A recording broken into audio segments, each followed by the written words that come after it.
It's funny because I used to think McLaren was all theater. And I gotta tell you, there's nothing about this car that's theater. It is all go, no show. Let's be honest, you took it to get coffee or ice cream or something, right? You didn't like really go drive it. You like...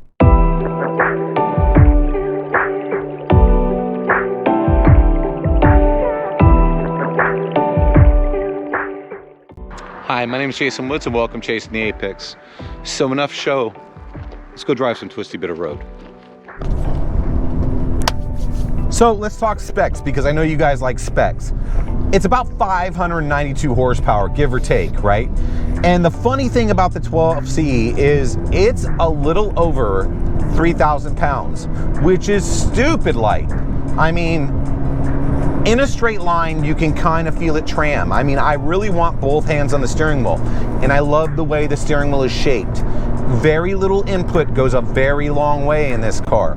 So that means you need to be prepared. I'm sorry, graveyard.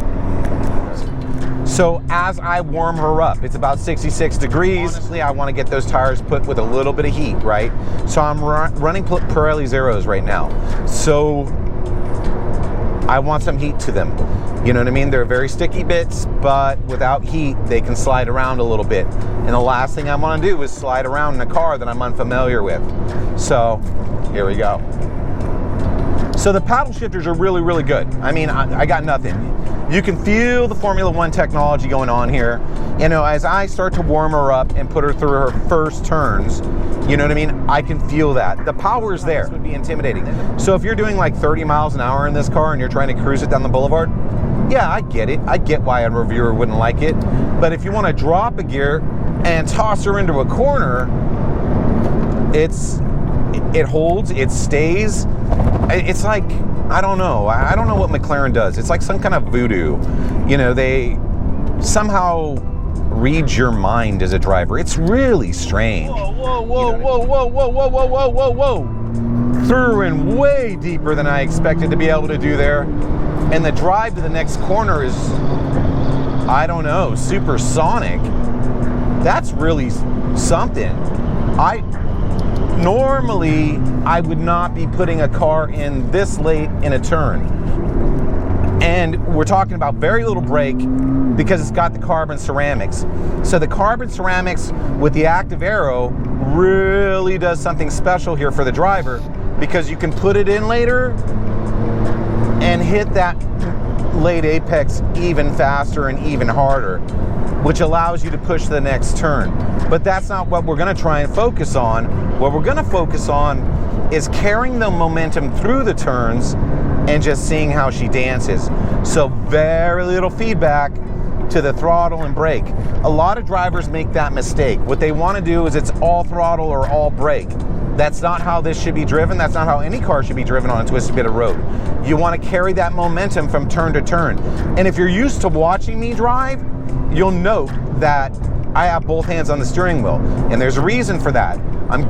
It's carrying me through this at speeds that I'm not familiar with. Normally I'm moving a lot slower through this set of turns, but the McLaren just wants to go. It's like it's at home. It's designed from Formula One technology. That's its breed, and it's showing that here. I mean, I have multiple sets of turns, uphill, on camber, off camber, elevation changes, you know, and everywhere. It's just phenomenal. So, and I tried earlier, I tried to hit, you know, trail brake into it. So I was downshifting, I was hitting the brake a little bit, and it slowed to almost a stop at mid-apex. And I was doing a really, really good clip. And that's super impressive. What's more impressive is it didn't go crazy. You know, I didn't start to lose any traction. I didn't start to feel unsafe, but it did take me off guard. There's a lot going on in this car, and I know it's a decade-old car, but it's far faster than anything I've driven to date. And maybe some guys, they buy a McLaren, you know, to go hang out at Cars and Coffee or do whatever it is they're gonna do. That's not me, man. This is what I want. I want divine performance on a twisty bit of rotor track. and it's giving it to me. I mean, unsurprisingly, the 10-year-old McLaren is absolutely phenomenal. It's just divine. I don't know how to say it other than that. I mean, it's so fast that you're interpreting speed at such a slower rate. It's just amazing. And the braking is, oh my God. You don't want to get hard on these brakes because you don't need to. Just a slap and a downshift, she's going to become more stable and she's going to run that much harder. It's funny because I used to think McLaren was all theater. And I got to tell you, there's nothing about this car that's theater. It is all go, no show, don't waste its time. It wants to set lap records. That's all it wants to do is set lap records. Holy hell. I got it wrong. I got it wrong. I got everything about the brand wrong. I'll admit, you know, I actually read a couple reviews on this car. And you know me, I never do. But I was curious to see what reviewers thought. And in typical form, you know, I think they took them to get ice cream and they were worried about the fit and finish of the interior. And I gotta tell you, that is not something I ever care about. And you can ask anybody that knows me. All I care about is how many corners can I flog? How much fun can I have? How engaging, oh my God, is it? Grab another gear, couple downshifts. Oh, there's a word I want to use here, and yeah, I don't know if there's anything else I'd rather be doing. How about that? Jiminy God, it's good. I don't think there's anything I've driven that is this sublime. This message is specifically for Bill Eason. If we thought the Lotus was good and we thought the GT4 was good, I can't wait to see you get your hands on this. I just can't. You know me.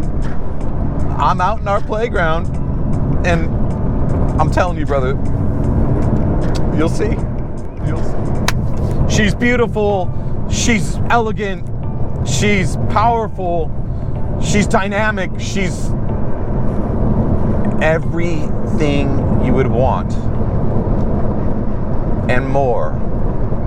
But if she doesn't want to be, she wants you to take her serious. That's what this car really wants. And if you take her serious, she'll take you places you could never imagine. Okay, so to you guys that wrote the initial reviews, so I gotta ask you, right? Let's be honest. You took it to get coffee or ice cream or something, right? You didn't like really go drive it. You like took it around the block or something and you're like, oh yeah, it's okay and it's beautiful, but you never like really drove one, did you? Because there's no fucking way you came back with that review and said it's okay. It lacked passion. It's impossible to drive this thing at a clip and say that. It's impossible. Just tell me the truth. You took it to get ice cream, right? Okay, so final thoughts on the McLaren 12C. As you can hear me tack it to the fucking moon. And you'll have to excuse my French here. I'm just super excited. And I bought this sight unseen and I had never driven a McLaren 12C. And it exceeds everything I ever thought it would be. It's absolutely, totally, and completely designed for me. The Canyon Rat Hooligan. The problem with that is it's a Formula One car. That's exactly what it is. And so it can't help but be phenomenal everywhere. It is not docile. It's beautiful. It's elegant. And she's just divine. Divine is the right word. Heaven sent to me to go chase things on Twisty bit of road. And it's so very pure at speed. So thanks for watching Chasing the Apex, and wow. You know where it's got to go, right? It's got to go to the track. It must. It must. Thanks for watching Chasing the Apex. Holy hell. I don't have the words. I just don't have the words for how good this is. It's superb. It's sublime. It's supernatural.